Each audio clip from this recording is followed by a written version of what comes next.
जय हिंद दोस्तों, स्वागत है आप सभी का एस डी मार्ट्स क्लासेज में। दोस्तों कैसे हैं आप सब? उम्मीद करते हैं आप सब एकदम बढ़िया होंगे। दोस्तों आज की इस क्लास में हम लोग करेंगे क्लास 12 हिंदी की संज्ञा चैप्टर को। ठीक है ना। हिंदी के व्याकरण हिंदी व्याकरण में संज्ञा से संबंधित जितने सारे ऑब्जेक्टिव होंगे सभी ऑब्जेक्टिव को कंप्लीट करने वाले हैं। ठीक है ना। जितने सारे ऑब्जेक्टिव आपके बिहार बोर्ड एग्जाम 2024 में आने वाले हैं पाठ संज्ञा से, ठीक है ना, जिसको हम इंग्लिश में नाउन बोलते हैं, वह सारी कंप्लीट कराएंगे एकदम बेसिक नॉलेज के साथ। ठीक है ना, संपूर्ण जानकारी के साथ। तो वीडियो को अंत तक बने रहिएगा। हाँ, वीडियो अच्छी लगी, क्लास अच्छी लगी तो एक बार लाइक करके अपने दोस्तों के पास शेयर कर दीजिएगा। ठीक है। तो चलिए हम लोग बिना देरी किए क्लास को शुरू करते हैं, क्योंकि आपके पास समय बहुत कम है और समय बहुत कम भी है और इसमें आपको अच्छी से बेहतर से रिजल्ट भी लाना है। तो बिना देरी किए हम लोग अपने क्लास को शुरू करते हैं। ठीक है। चलिए, तो यहाँ पे हम लोग संज्ञा को कवर करने वाले हैं। ठीक है ना। पहली क्लास है संज्ञा की, हिंदी व्याकरण की पहली क्लास है, जिसमें हम लोग पता करेंगे कि संज्ञा क्या है। ठीक है ना। संज्ञा देखिए, संज्ञा क्या होता है, आखिर संज्ञा है क्या। ठीक है ना। तो संज्ञा यहाँ पे डिफिनेशन लिखा गया है उसका उत्तर कि किसी भी व्यक्ति, वस्तु, जानवर, स्थान आदि के नाम को संज्ञा कहते हैं अथवा किसी भी नाम को संज्ञा कहते हैं। ठीक है ना। आम भाषा में समझिए कि दुनिया में जितनी सारी वस्तु है उन सभी वस्तुओं का कुछ ना कुछ नाम होता है। उसी नाम को क्या कहते हैं, तो संज्ञा कहते हैं। जैसे आप अभी जिस चीज़ पे बैठे हैं, यानी कि कुर्सी पे बैठे होंगे, तो वह कुर्सी क्या हो जाएगा, एक संज्ञा हो जाएगा। ठीक है ना। यानी कि वो एक नाम है। ठीक है ना। आप मोबाइल से पढ़ रहे हैं तो जो मोबाइल एक नाम है, अर्थात वो क्या हो जाएगा, संज्ञा हो जाएगा। यहाँ पे जितने सारे एग्जाम्पल दिए गए हैं वो सारी चीज़ें क्या है, संज्ञा है। राम, किताब, शेर, भारत, बुढ़ापा, ये सब क्या है, एक नाम है, अर्थात ये सब क्या हो जाएंगे, संज्ञा हो जाएंगे। पहले हम इसका डिफिनेशन करा देते हैं कि संज्ञा क्या है, संज्ञा के कितने प्रकार होते हैं। वैसे तो ये सब एग्जाम में पूछना नहीं है, इसका परिभाषा और भाषा कुछ नहीं पूछता है, बस यह समझाने के लिए कि आप इसका ऑब्जेक्टिव प्रश्न को अच्छे से हल कर सके। ठीक है ना। रटना नहीं है, उतना रटिएगा तो कहाँ से उतना आएगा। लगभग अगर संज्ञा से क्वेश्चन बनाया जाए तो लगभग 100 ऑब्जेक्टिव हो जाएंगे। 100 ऑब्जेक्टिव को रटिएगा तो हालत ज्ञान हो जाएगा जी, है ना। तो 100 से अधिक हो सकता है। तो बस इतना इसका डिफिनेशन जान लेना है। ठीक है ना, कि है क्या, इसके कितने प्रकार होते हैं, उसके बाद सभी जितने सारे ऑब्जेक्टिव आएंगे सब आप बना देंगे। चलिए अगला अगला बढ़ते हैं क्लास की ओर। ठीक है ना। अगला इसमें क्या दिया है कि संज्ञा के, ठीक है ना, कितने भेद होते हैं। तो संज्ञा के भेद को दो प्रकार से बांटा जाता है, एक अर्थ के हिसाब से और दूसरा गणना के हिसाब से। ठीक है ना। अर्थ के हिसाब से 5 होते हैं और गिनती के हिसाब से 2 होते हैं। ठीक है ना। दो प्रकार से बांटा जाता है, एक अर्थ के हिसाब से, दूसरा गिनती के हिसाब से। ठीक है ना। तो अर्थ के हिसाब से संज्ञा के 5 प्रकार हो गए और गिनती के हिसाब से संज्ञा के 2 प्रकार हो गए। ठीक है ना। तो सबसे पहले जान लेते हैं कि पांचों प्रकार कौन सा है। पहला प्रकार कौन सा है, तो पहला प्रकार है व्यक्तिवाचक संज्ञा, दूसरा जातिवाचक संज्ञा, तीसरा समूहवाचक, चौथा द्रव्यवाचक और पांचवा भाववाचक। तो व्यक्तिवाचक किसे कहते हैं, व्यक्तिवाचक यानी कि जिससे किसी खास व्यक्ति का नाम हो। ठीक है ना। जिससे किसी व्यक्ति, वस्तु, कुछ भी हो, आदि जितने सारे नाम हैं उनमें से किसी खास व्यक्ति का नाम हो जाए। ठीक है ना, खास नाम। जैसे कि मान लीजिए कि अभी किसी, आप जिस चीज़ पे बैठे हैं, कुर्सी, ठीक है ना। जैसे कि मान लीजिए कि आप मोबाइल से पढ़ रहे हैं, मोबाइल, तो मोबाइल तो एक खास नाम नहीं है ना जी, आप किस मोबाइल से पढ़ रहे हैं। जैसे कि मान लीजिए कि आपके पास ओप्पो मोबाइल है, क्या है, ओप्पो मोबाइल, ओप्पो ओप्पो, तो ये एक खास नाम हो गया मोबाइल का। ठीक है ना। मोबाइल तो वैसे बहुत सारे हैं दुनिया में बहुत सारे मोबाइल है, लेकिन खास नाम हो गया आपके हाथ में जो है उसका नाम हो गया ओप्पो। मान लीजिए ओप्पो, तो ओप्पो क्या हो जाएगा जी, व्यक्तिवाचक संज्ञा हो जाएगा। क्या हो जाएगा, व्यक्तिवाचक हो जाएगा। ठीक है ना। जैसे आपका अभी नाम क्या है, आपका अभी नाम, जैसे मान लीजिए कुछ भी हो, धर्मेंद्र हो, कुछ भी हो, वो आपका खास नाम हो जाएगा। ठीक है ना। तो खास नाम आपका जब नाम हो गया तो क्या हो जाएंगे, व्यक्तिवाचक हो जाएंगे। ठीक है। जैसे कि मान लीजिए पटना, पटना हमारे बिहार का शहर है एक। दुनिया में तो बहुत सारे शहर हैं, लेकिन पटना जो है एक खास नाम है। ठीक है ना, जो हमारे बिहार की राजधानी है। ठीक है ना। यहाँ पे जो यमुना, यमुना जो है, यमुना क्या है, एक नदी है। दुनिया में बहुत सारी नदी है, लेकिन यमुना एक खास नदी का नाम हो गया। ठीक है नहीं। नरेंद्र मोदी भी, दुनिया में तो कुछ नहीं है, एक ही नरेंद्र मोदी है। ठीक है ना। तो जो खास व्यक्ति का नाम, ठीक है ना, खास किसी व्यक्ति, वस्तु का नाम लिया जाए वो क्या हो जाएगा, व्यक्तिवाचक हो जाएगा, जब खास नाम हो। ठीक है ना। किसी के लिए सिर्फ किसी एक चीज़ के लिए उसका एक नाम खास हो। ठीक है। तो उसका क्या हो जाएगा, व्यक्तिवाचक हो जाएगा। वहीं पर अगर जातिवाचक की बात किया जाए, ठीक है ना, जातिवाचक, तो जब बहुत सारे लोग होते हैं, बहुत सारे, और उनका एक नाम दे दिया गया। ठीक है ना। जैसे कि अभी हम बताएं ना कि ओप्पो मोबाइल, ठीक है ना, ओप्पो जैसे हो गया, ओप्पो आपका मोबाइल हो गया। जैसे ओप्पो एक मोबाइल हो गया, है ना जी, ओप्पो क्या है, एक मोबाइल हो गया। एक होता है वीवो, है कि नहीं, वीवो एक मोबाइल हो गया, है कि नहीं।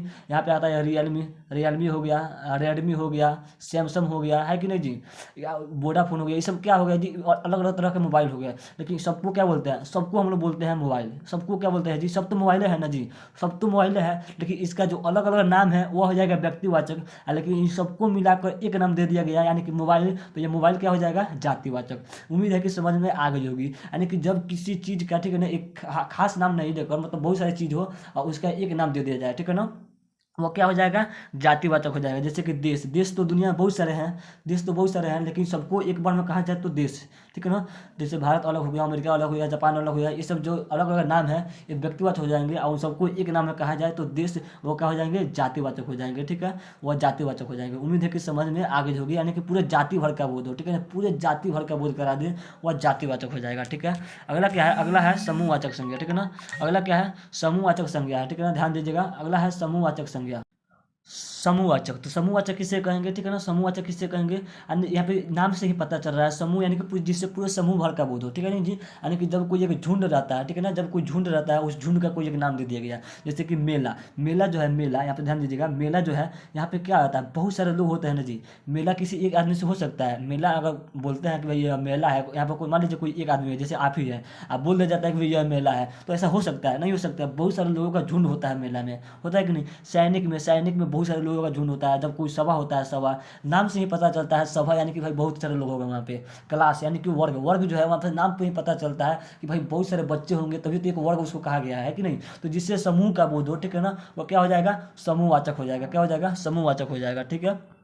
अगला क्या है, द्रव्यवाचक, ठीक है ना, द्रव्यवाचक। ध्यान दीजिएगा, यहाँ से लगभग 10 से 15 मिनट की क्लास में आपका पूरा संज्ञा खत्म हो जाएगा। संज्ञा से जितने सारे प्रश्न दें आपसे बन जाएगा। और प्रश्न कितना देता है, लगभग 5 से 6 प्रश्न देता है आपको संज्ञा से, ठीक है ना। और 5 से 6 चैप्टर, 5 से 6 क्वेश्चन के लिए आपको बस थोड़ा सा 15 मिनट पढ़ना है। उसके बाद 5 से 6 क्वेश्चन आपको ऐसे ही कंप्लीट हो जाएगा, ठीक है ना। इसको कम मत आंकिएगा, 5 से 6 नंबर आपके जीवन में बहुत महत्वपूर्ण रखता है, ठीक है ना। एक नंबर से इंसान फेल हो जाता है, ठीक है कि नहीं। यहाँ पर 5 से 6 नंबर मिलेगा। तो यहाँ पर अगला है द्रव्यवाचक। तो द्रव्यवाचक किसे कहते हैं, जिसे नापा या तौला जाता है, ठीक है ना, पर गिना नहीं जाता है। गिन तो सकते हैं लेकिन उसको गिना नहीं जाता है, नापा और तौला जाता है, जिसको केवल नाप और तौल कर देते हैं। जैसे कि चावल हो गया, दूध हो गया, पानी हो गया, घी हो गया, सोना हो गया, चांदी हो गया, है कि नहीं जी, तेल हो गया, ये सब क्या है, नापते हैं तौलते हैं, ठीक है कि नहीं, नापते हैं तौलते हैं, इसको गिनते नहीं है कि नहीं। ये सब क्या हो जाएंगे, द्रव्यवाचक हो जाएंगे। क्या हो जाएंगे, द्रव्यवाचक हो जाएंगे। जितने सारे तरल पदार्थ है, चाय कॉफी, ये सब क्या हो जाएंगे, द्रव्यवाचक हो जाएंगे। उम्मीद है कि समझ में आ गई होगी। बस एक लास्ट है कि भाववाचक किसे कहते हैं, भाववाचक अगले इसी क्लास में हम ऑब्जेक्टिव कराएंगे, ठीक है ना। आपको ऑब्जेक्टिव का उत्तर भी देना होगा, ठीक है। तो चलिए इसको अच्छे से समझ लीजिए। भाववाचक क्या है कि जिसे देखा या छुआ नहीं जा सके, केवल महसूस किया जा सके, ठीक है ना। जिसको हम लोग ना तो देख सकते हैं ना ही छू सकते हैं, केवल उसको महसूस कर सकते हैं, महसूस। जैसे कि जवानी, जवानी, मिठास, हवा, ईमानदारी आदि। मतलब हवा जो है, जैसे कि हवा, आपने सुना होगा कि हवा को हम ना तो देख सकते हैं ना ही छू सकते हैं, आप उसको पकड़ भी नहीं सकते हैं, देखते हैं जी, ना तो छू पाते हैं, बस हम लोग को हवा लगती है कि नहीं जी। हवा लगता है, मतलब जो लगता है वो क्या, उसको केवल महसूस करता है ना जी, केवल महसूस कर पाता है कि भाई हमको हवा लग रही है कि नहीं जी। केवल उसको महसूस कर पाता है, उसकी हवा लग रही है, उसको छू नहीं पाते हैं, उसको देख भी नहीं पाते हैं। जैसे ईमानदारी है, कोई इंसान ईमानदार है, उसको कैसे करते हैं, महसूस करते हैं कि भाई छोड़ दे, ये लड़का जो है मासूम है, ईमानदार है। उसको केवल अंदर से फीलिंग आती है, क्या आती है, फीलिंग आती है, यानी कि महसूस होता है। तो जब उसकी भावना को महसूस करते हैं तो क्या हो जाएगा जी, भाववाचक हो जाएगा। क्या हो जाएगा, भाववाचक हो जाएगा, ठीक है। तो यहाँ पे 5 जो प्रकार है वो खत्म हो गए। अर्थ के हिसाब से 5 प्रकार वो खत्म हो गए, ठीक है ना। अब गणना के हिसाब से 2 प्रकार होते हैं, ठीक है ना। कौन कौन से होते हैं उसको समझ लेते हैं, ठीक है। देखिए यहाँ पे आ गया गणना के विचार से संज्ञा के 2 प्रकार होते हैं। कितने, 2 प्रकार के। ये भी ऑब्जेक्टिव में पूछ देगा, ठीक है, तो इसको याद रखिए, ठीक है। चलिए, गणना के हिसाब से होता है 2 प्रकार के, जिसको गिना जा सके, जिसको गिना नहीं जा सके। जिसको गिन सकते हैं उसको गणनीय बोलते हैं, जिसको नहीं गिन सकते उसको अगणनीय बोलते हैं। समझ में आ गया ना। अगणनीय जिसे गिना जा सके, बस जिसके गिन सकते हैं, यानी कि व्यक्तिवाचक में जितने सारे नाम आते हैं, जातिवाचक में, समूहवाचक में जितने सारे नाम आते हैं उन सबको गिन सकते हैं। जैसे सीता हो गया व्यक्तिवाचक, कलम हो गया जातिवाचक, नदी हो गया जातिवाचक, तालाब हो गया जातिवाचक, आर्मी हो गया समूहवाचक। इन सबको हम लोग गिन सकते हैं कि नहीं जी, सबको गिन सकते हैं। यानी जिसको गिन सकते हैं वो क्या हो जाएगा, गणनीय संज्ञा। जिसको गिन सकते हैं वह गणनीय संज्ञा, और जिसको नहीं गिन सकते, जैसे कि यहाँ पे आ गया अगणनीय संज्ञा, जिसको नहीं गिन सकते। जैसे कि द्रव्यवाचक भाववाचक को नहीं गिन सकते, जैसे कि पानी, तेल, चांदी, ये सब क्या है, द्रव्यवाचक है कि नहीं जी। बेईमानी जो है भाववाचक है, इसको गिन सकते हैं, कभी नहीं गिन सकते हैं। तो ये सब क्या हो जाएंगे, ये सब क्या हो जाएंगे, अगणनीय संज्ञा हो जाएंगे। क्या हो जाएंगे, अगणनीय संज्ञा। उम्मीद है कि समझ में आ गई होगी, ठीक है ना। एक और यहाँ पे टॉपिक है कि शब्दों में लिंग निर्धारण जो है वह संज्ञा के आधार पर होती है। यहाँ पे संख्या लिखा गया है, संज्ञा, संज्ञा के द्वारा, ठीक है ना, संज्ञा के द्वारा ही पता चलता है कि कोई शब्द जो है वह स्त्रीलिंग है कि पुल्लिंग है। तो इसको भी याद रखिएगा, ठीक है ना। उम्मीद है कि समझ में आ गई होगी। जितने सारे बातें बताए हैं बस एक क्लास में, ठीक है ना। आपका इसका सब्जेक्टिव करा दिए हैं, अच्छे से समझा भी दिए इसकी डिफिनेशन। बस अब बहुत जल्दी बढ़ने वाला है। इसको ऑब्जेक्टिव के लिए, ऑब्जेक्टिव के लिए करना क्या है, आप लोग को 2 से 3 सेकंड का टाइम लिया जाएगा, ठीक है ना। आपको उसका उत्तर देना है, खुद से उत्तर देना है, ठीक है ना। और हाँ, अगर आप चाहें तो इसका स्क्रीनशॉट के ले सकते हैं, इसको अपने कॉपी में भी नोट कर सकते हैं, ठीक है ना। यहाँ पे हम दे देते हैं एक बार फिर से, इसको अपने कॉपी में नोट कर लीजिएगा, ठीक है ना। स्क्रीनशॉट ले लीजिए इसका, इसको आप लोग अपने कॉपी में नोट कर लीजिएगा, एक बार याद कीजिएगा, ठीक है ना। एक बार पढ़ लीजिएगा, याद हो जाएगा। हमको तो उम्मीद है कि आप लोग को याद हो ही गया होगा, ठीक है ना। तो एक बार पढ़ लीजिएगा, आप लोग को याद हो जाएगा, ठीक है। चलिए अब बढ़ते हैं जिसको ऑब्जेक्टिव की ओर, ठीक है ना। 20 से 25 ऑब्जेक्टिव कराएंगे, आपका ऑब्जेक्टिव खत्म हो जाएगा, ठीक है ना। इसका उत्तर आप लोग कमेंट बॉक्स में कमेंट कीजिए, 2 से 3 सेकंड टाइम दिया जाएगा, ठीक है। चलिए ऑब्जेक्टिव की ओर बढ़ते हैं। ऑब्जेक्टिव क्या कर रहा है, ध्यान से सुनिएगा। ऑब्जेक्टिव दिया है पहला प्रश्न कि अर्थ के विचार से संज्ञा के कितने प्रकार होते हैं। अर्थ के विचार से संज्ञा के कितने प्रकार होते हैं, 2, 3, 4, 5। अभी हमने बताया है कि अर्थ के हिसाब से संज्ञा के कितने प्रकार होते हैं जी, तो 5 प्रकार होते हैं। कितने प्रकार होते हैं, 5 प्रकार होते हैं। ऑप्शन डी क्या हो जाएगा, करेक्ट हो जाएगा, ठीक है ना। और गणना के हिसाब से यानी गिनती के हिसाब से 2 प्रकार के होते हैं। तो यहाँ पर आपका अर्थ के हिसाब से कितने हो जाएंगे, 5 हो जाएंगे, ठीक है। चलिए अगला क्वेश्चन है कि भारत कौन सी संज्ञा है जी।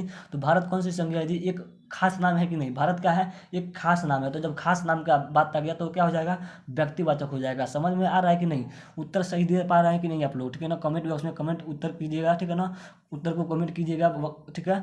चलिए अगले प्रश्न की बढ़ते हैं। अगला प्रश्न क्या कर रहा है, ठीक है ना। यहाँ पे जो भारत हो जाएगा व्यक्तिवाचक हो जाएगा। वहीं अगर देश कह देता है देश, तो देश क्या हो जाता है जी, देश तो बहुत सारे हैं, उसका एक खास नाम दे दिया गया देश, वो क्या हो जाएगा, जातिवाचक हो जाता है। यहाँ पे भारत हो जाएगा व्यक्तिवाचक, ठीक है। अगला प्रश्न है कि भीड़ कौन सा संज्ञा है। भीड़, भीड़ नाम से ही पता चलता है कि भीड़ भाई बहुत सारे लोग होंगे। नाम से ही पता चल रहा है कि यहाँ पे बहुत सारे लोग होंगे, बहुत सारे लोगों को ही क्या कहता है, भीड़ हो गया, भीड़ है कि नहीं जी। बहुत सारे लोगों से ही भीड़ होता है। एक लोग कोई अगर आपके सामने कोई रास्ते पे एक लोग आए या बोलते हैं कि भाई ये भीड़ है, तो ये तो हो ही नहीं सकता है, वह गलती है। वहाँ बहुत सारे लोग रहते हैं जिसको उन्हें भीड़ बोलते हैं। यानी भीड़ क्या हो गया, समूह का नाम हो गया, है कि नहीं जी। तो क्या हो जाएगा, समूहवाचक संज्ञा हो जाएगा। क्या हो जाएगा, समूहवाचक संज्ञा हो जाएगा। उम्मीद है कि समझ में आ गई होगी सारी बातें, आप लोग उत्तर भी सही दे रहे होंगे, ठीक है ना। बस 10 लगभग 20 प्रश्न होंगे, आप 20 प्रश्न को सही कीजिए। उसके बाद आपसे कहीं से भी कोई भी प्रश्न पूछिए, ये गारंटी नहीं है कि यही प्रश्न पूछ दे, ये गारंटी नहीं है कि यही प्रश्न पूछ दे, लेकिन इतना गारंटी है कि कहीं से पूछिए आप बना लीजिएगा। इतना पूरा फुल गारंटी देते हैं कि कहीं से पूछिए आप बना लीजिएगा, ये वादा है हम आपसे, ठीक है। आप बस वीडियो को सही सही, ठीक है ना, कर लीजिए, ठीक है ना। सही सही एक बार, अगर नहीं समझ में आया तो एक बार और कर लीजिएगा, ठीक है ना। चलिए अगला प्रश्न क्या है, दीपावली, ठीक है ना। जो दिवाली है, दिवाली तो एक ही है कि नहीं जी। दिवाली एक ही नाम है, कोई एक ही दिवाली मनाते हैं, है नहीं कि हर साल एक ही आता है दीपावली। ऐसा नहीं कि बहुत सारे दीपावली है, एक ही तरह का दीपावली है, खास है, एक ही है। तो ये जो एक ही है तो क्या हो जाएगा, व्यक्तिवाचक हो जाएगा। क्या हो जाएगा, व्यक्तिवाचक हो जाएगा। अगला क्या है, संसार, संसार तो भाई दुनिया में एक ही है ना जी, कॉमन है, एक ही है, तो क्या हो जाएगा, ये भी व्यक्तिवाचक ही हो जाएगा। उम्मीद है कि सारी प्रश्नों को आप लोग सही कर रहे होंगे। अगला क्या है, रक्षाबंधन, ये भी क्या हो जाएगा, व्यक्तिवाचक हो जाएगा, एक ही होता है रक्षाबंधन। चलिए जितने सारे पर्व है वो सब एक ही होता है। यहाँ पे है दक्षिण, दक्षिण क्या है जी, 10 दिशा होते हैं, है कि नहीं जी। मुख्य रूप से तो 4 होते हैं, लेकिन वैसे 10 होते हैं। चारों दिशा, उत्तर दक्षिण पूर्व पश्चिम ऊपर नीचे, और चारों के चारों कोना, ठीक है कि नहीं। तो 10 दिशाओं के नाम जब पूछ दे, ये सब क्या हो जाएंगे, व्यक्तिवाचक हो जाएंगे, ठीक है ना। वहीं अगर केवल दिशा कह देता है, केवल दिशा, दिशा जो नाम है, ये जो दिशा नाम है वह क्या हो जाएगा जी, ये जातिवाचक हो जाएगा। क्यों, क्योंकि दिशा के अंदर भी बहुत सारे दिशा है कि नहीं जी। दिशा के अंदर भी 10 गो दिशा है, जिसकी 10 का अलग अलग नाम है, और 10 को अलग अलग नाम को एक नाम दे दिया गया, वो हो गया दिशा। तो ये जो दिशा हो जाएगा क्या हो जाएगा, जातिवाचक हो जाएगा। और वहीं दिशा में जो अलग अलग नाम है, जैसे कि दक्षिण, तो दक्षिण क्या हो जाएगा, व्यक्तिवाचक हो जाएगा। दक्षिण जो क्या हो जाएगा, व्यक्तिवाचक हो जाएगा। उत्तर दक्षिण पूर्व पश्चिम ये सब क्या हो जाएंगे, व्यक्तिवाचक हो जाएंगे, ठीक है। चलिए अगला क्या है, पुस्तक। तो पुस्तक तो भाई बहुत सारे पुस्तक होते हैं, है कि नहीं जी। बहुत सारे पुस्तक के नाम होते हैं, और सभी पुस्तकों का एक नाम दे दिया गया है, पुस्तक। तो ये क्या हो जाएगा जी, जातिवाचक। बहुत सारे पुस्तकों का एक नाम दिया गया है, पुस्तक, है कि नहीं जी। दुनिया में बहुत सारे पुस्तक है, उसका एक नाम दे दिया गया, क्या, पुस्तक दे दिया गया, है कि नहीं जी। चाहे किताब भी बोल दे, तो ये जाति का बोध करा रहा है कि भाई ये जो पुस्तक है इसमें, इसके अंदर बहुत सारे हैं, है कि नहीं जी। पुस्तक के अंदर बहुत सारे पुस्तक होंगे, तो ये सब क्या हो जाएगा जी, जातिवाचक हो जाएगा। क्या हो जाएगा, जातिवाचक हो जाएगा। अगला क्या है कि गणना के हिसाब से, गणना के विचार से संज्ञा कितने प्रकार होता है। तो अभी हमने बताया कितने होता है जी, 2 प्रकार के, एक गणनीय, दूसरा अगणनीय। जिसको गिन सकते हैं वो गणनीय, जिसको नहीं गिन सकते हैं अगणनीय। अगला प्रश्न क्या है कि नेताजी भाषण दे चुके हैं, इसमें नेताजी है वो कौन सी संज्ञा है, नेताजी। तो भाई नेताजी तो दुनिया में बहुत सारे हैं जी, नेता में तो नेता लोगों की कमी नहीं है, कोई कोई दूसरा नेता है, कोई किसी और चीज़ का नेता करता है, कोई और किसी का, मतलब बहुत सारे नेता है ना जी। बहुत सारे लोगों मतलब अलग अलग नेता, जैसे नरेंद्र मोदी एक नेता ही है और दूसरे किसी के नेता है कि नहीं जी, वो भारत के नेता, मतलब अलग अलग तरह के अलग अलग पद के नेता है कि नहीं जी। तो ये सब क्या हो जाएगा, अलग अलग पद के लिए अलग अलग नेता है कि नहीं जी। लेकिन सबको एक नाम में कहा जाए तो क्या होगा, नेता। सबको एक नाम में कहा जाए तो नेता। और दुनिया इसके नेता के भी अंदर नेता बहुत सारे हैं अलग अलग। तो ये क्या हो जाएगा, जातिवाचक हो जाएगा, यानी कि जाति भर का बोध करा रहा है। अंदर जो है इसके नेता के बहुत सारे नेता है, तो ये पूरे जाति भर का बोध करा रहा है कि जैसे यहाँ पर 10 गो नेता है, 10 का एक नाम दे दिया गया, वो कि ये सब क्या है जी, नेता बैठे हुए हैं। जैसे नहीं बोलते हैं कि काम में कोई नेता आता है, लोग बहुत सारे 10 गो नेता आ गया तो एक नाम में बोलते हैं, तो क्या बोलते हैं कि ये सब नेता बैठे हैं। और वही अलग अलग नाम देते हैं कि भाई ये लालू यादव है, ये नरेंद्र मोदी है कि नहीं, ये अलग अलग नाम देते हैं। और एक शब्द में कहा जाए तो ये सब नेता है। तो ये नेता क्या हो जाएगा जी, जातिवाचक हो जाएगा। क्या हो जाएगा, जातिवाचक हो जाएगा। ठीक है, चलिए अगला क्या है, मिठास। यहाँ पे मिठास कौन सा शब्द है, ठीक है ना, मिठास कौन सी संज्ञा है। तो मिठास को हम लोग केवल महसूस करते हैं, ना तो उसको छूते हैं, ना ही उसको पकड़ते हैं, ना ही उसको देखते हैं। जब हम लोग रसगुल्ला खाते हैं तो कोई उसको महसूस कर पाते हैं ना जी, उसको क्या करते हैं, महसूस कर पाते हैं भाई कि कितना मीठा है। मिर्चा खाते हैं, मिर्चा मिर्च, वो उसको महसूस करते हैं वही बहुत तीता है कि नहीं जी, केवल महसूस करते हैं, यानी कि उसकी भावना को देखते हैं। तो क्या हो जाएगा जी, भाववाचक हो जाएगा। क्या हो जाएगा, भाववाचक हो जाएगा। ऑप्शन सी करेक्ट हो जाएगा। उम्मीद है कि सारे प्रश्नों को आप लोग सही से उत्तर दे रहे होंगे। ठीक है, अगला प्रश्न क्या है कि निम्नलिखित शब्दों में समूहवाचक संज्ञा कौन सा है। समूह जिससे क्या हो जी, बहुत सारे लोगों हो वहाँ पे, बहुत सारे कुछ है कि नहीं। यानी कि जैसे बस दिया है ऑप्शन, सोना तो होगा नहीं, सोना तो द्रव्यवाचक है, मानवता भी भाववाचक है, आदमी जो है ये भी का है, ये दुनिया में बहुत सारे आदमी है कि नहीं जी। तो ये जातिवाचक हो जाएगा। यहाँ पर जो सभा हो जाएगा, सभा, सभा नाम सुन के ही लग रहा है कि भाई यहाँ पर बहुत सारे लोग होंगे, है कि नहीं जी, तभी इसको सभा बोला जाता है। अर्थात सभा क्या हो जाएगा, समूहवाचक हो जाएगा। सभा क्या हो जाएगा, समूहवाचक हो जाएगा। अगला क्या है कि नाप तौल का बोध कराने वाले शब्दों को क्या कहते हैं। तो नाप तौल के बोध कराने वाले शब्दों को क्या कहते हैं जी, तो द्रव्यवाचक कहते हैं। क्या कहते हैं, द्रव्यवाचक कहते हैं। ठीक है, चलिए अगला प्रश्न क्या है कि बुढ़ापा। बुढ़ापा कौन सा शब्द है जी, बुढ़ापा, जवानी, ये सब कौन से शब्द है, ये सब भाववाचक है। क्यों, क्योंकि हम इसको क्यों महसूस करते हैं कि भाई जो मेरे दादाजी है वो बूढ़ा हो गया है, हम जो है अभी जवान हो रहे हैं, हमारे जो बच्चे होंगे, मतलब जो होंगे वो सब अभी बच्चे हैं, यानी कि उसको केवल महसूस करते हैं। क्या करते हैं जी, केवल महसूस कर पाते हैं। बुढ़ापा जो है इसको क्या करते हैं, केवल महसूस कर पाते हैं कि हम बूढ़ा हो गए हैं।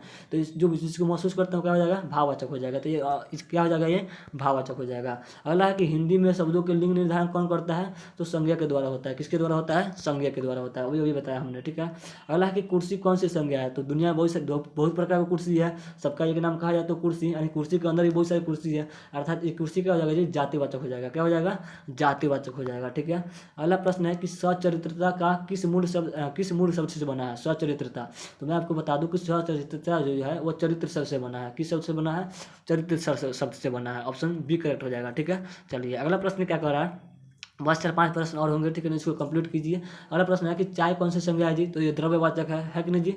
क्यों, क्योंकि ये तरल पदार्थ है, इसको ना तो गिनते हैं, है कि नहीं जी, केवल इसे नापते हैं, तौलते हैं, है कि नहीं। तो क्या हो जाएगा, द्रव्यवाचक, सॉरी क्या हो जाएगा, द्रव्यवाचक हो जाएगा। ठीक है, चलिए अगला प्रश्न क्या है कि वस्तुओं को नाम को क्या कहते हैं। तो दुनिया में जितने सारे नाम हैं उसको क्या कहते हैं, संज्ञा कहते हैं। जितने सारे नाम है उसको क्या कहते हैं जी, संज्ञा कहते हैं। तो सर्वनाम किसे कहते हैं, तो जो संज्ञा के बदले आता है उसे सर्वनाम कहते हैं। क्रिया किसे कहते हैं, क्रिया जो यानी कि काम को क्रिया कहते हैं। और वचन मतलब एक वचन, द्विवचन, एक वचन बहुवचन होता है। ठीक है कि नहीं। तो यहाँ पे जो सर्वनाम है, सर्वनाम वो संज्ञा के बदले आता है। जैसे आपका नाम हो गया धर्मेंद्र, ठीक है ना। आपको अगर दूसरे किसी, अगर कोई आप मान लीजिए कोई दूर बैठे हैं, मतलब मान लीजिए आपके पास कोई अनजान व्यक्ति आता है जो आपको जानता ही नहीं है, आपका नाम ही पता नहीं है, तो आपको वो क्या कहेगा जी, अरे जी, है कि नहीं जी, अरे जी बोलेगा, या कोई बोलेगा वह जो लड़का है, यानी वह यह, ये सब क्या करेगा, यह वह नाम रखेगा आपका, है कि नहीं। तो ये सब क्या हो जाएंगे, जो नाम के बदले आता है वो हो जाता है सर्वनाम। ठीक है, उम्मीद है कि समझ में आ गई होगी। अगला उदाहरण क्या है कि संज्ञा का उदाहरण नहीं है। इसमें कौन जो है संज्ञा का उदाहरण नहीं है। तो सुंदरी तो संज्ञा का उदाहरण है, ये मानव जो है नामी है, पटना जो है नामी है, वह जो किसी का नाम नहीं है। वह किसी का नाम होता है जी, किसी का नाम नहीं है। हम किसी को बोल देते हैं, वह गाय को भी बोल देते हैं, बकरी को बोल देते हैं, किसी को बोल देते हैं, है कि नहीं जी। वह पुस्तक मेरी है, वह घर मेरा है, वह गाय मेरी है, मतलब किसी को कुछ बोल देते हैं वह, ठीक है कि नहीं। तो यहाँ पे वह क्या हो जाएगा, सर्वनाम हो जाएगा। ठीक है, चलिए अगला जो है टिकना शब्द का भाववाचक क्या हो जाएगा। तो टिकना शब्द का भाववाचक बता रहा है, इसमें भाववाचक बोल रहा है। वैसे तो ज़्यादा प्रश्न इसमें से पूछता नहीं है, लेकिन पूछता है कि भाई किसी एक प्रश्न पूछता है यहाँ से, ठीक है ना, एक प्रश्न कि भाववाचक बताइए, इसका भाववाचक बनाना है, ठीक है ना, भावना वाला बताना है। तो टिकना का भाववाचक होता है टिकाऊ। क्या होता है, टिकाऊ होता है, इसको रख लीजिएगा। अगला प्रश्न क्या है कि इनमें से कौन भाववाचक संज्ञा नहीं है। तो हिमालय जो है भाववाचक संज्ञा नहीं है, बाकी सब तो यहाँ पर गुणी, रोना, जितना, ये सब को क्या करते हैं, जिसको महसूस करते हैं। तो यहाँ पे हिमालय क्या हो जाएगा जी, भाववाचक नहीं होगा। ऑप्शन ए करेक्ट हो जाएगा। बस एक लास्ट प्रश्न है कि सोना शब्द का भाववाचक क्या हो जाएगा, सोना शब्द का भाववाचक, तो इसका उत्तर आप लोग कमेंट कीजिएगा, ठीक है ना। तो सोना शब्द का भाववाचक होता है शयन, क्या होता है, शयन सोना शब्द का भाववाचक होता है। यहाँ पे आपका 23 प्रश्न कंप्लीट कराया, ठीक है ना। उम्मीद है कि आपने सभी प्रश्न को सही उत्तर दिया होगा। अगर आपने 23 में से, ठीक है ना, 23 में से कितना, 23 में से अगर आपने 20 का उत्तर सही दे दिया है, 20 का उत्तर, तो समझ लीजिए आप जीनियस है, ठीक है ना जी। 20 का उत्तर आपने सही दे दिया तो आपने हमारी बातों को सही अच्छे से हमसे समझ लिया है कि नहीं। और आप एग्जाम में 5 नंबर आज आपका कंप्लीट हो गया व्याकरण से, हिंदी का संज्ञा से, ठीक है ना। हिंदी के संज्ञा व्याकरण से आपका 5 नंबर कंप्लीट हो गया। आप कहीं से भी संज्ञा से पूछ लिया, आपको कोई रोकने वाला नहीं है। हाँ, अगर वीडियो अच्छी लगी हो, है ना जी, अगर वीडियो अच्छी लगी हो तो प्लीज़ इसको लाइक कर दीजिए एक, ठीक है ना। और कमेंट में बताइए कि कैसी लगी है वीडियो, ठीक है। और हाँ, अपने दोस्तों के पास शेयर करना मत भूलिएगा, ठीक है ना। दोस्तों के पास शेयर करना मत भूलिएगा, है ना। और बस ऐसे ही करके हम 5 क्लास और लेंगे, संज्ञा सर्वनाम विशेषण, और इसके बाद समाज संधि विशेष का, ये सब के 5 क्लास लेंगे। और उसके बाद आपका व्याकरण में लगभग 30 नंबर कंप्लीट हो जाएगा, ठीक है ना। व्याकरण में 30 नंबर, और जो ऑब्जेक्टिव है हिंदी की किताब से, वहाँ से अपना हम 50 का कंप्लीट करा दिए हैं, 50 का 50 कंप्लीट करा देना है ना जी, करा दिए हैं बस। उसका बहुत जल्दी लाइव क्लास लेकर आने वाले हम लोग, ठीक है ना। लाइव क्लास, गद्य खंड का लाइव क्लास और पद खंड का लाइव क्लास। तो उम्मीद है कि आप हमारे लाइव क्लास में जुड़िएगा, ठीक है ना। पक्का जुड़िएगा, क्योंकि आपका रिवीजन हो जाएगा वहाँ पे, ठीक है। तो आज आपका 5 नंबर कंप्लीट हुआ। और जो हिंदी का है 50 नंबर कंप्लीट करा ही दिया है बस। इंग्लिश का 30 नंबर कंप्लीट करा देंगे, आपका 80 नंबर कंप्लीट हो जाएगा। और 80 में से कितना बनाना है आपको, 50 ही बनाना है। कितना बनाना है, 50 ही बनाना है, ठीक है। तो चलिए हम लोग मिलते हैं नेक्स्ट क्लास में, तब तक के लिए गुड बाय, जय हिंद।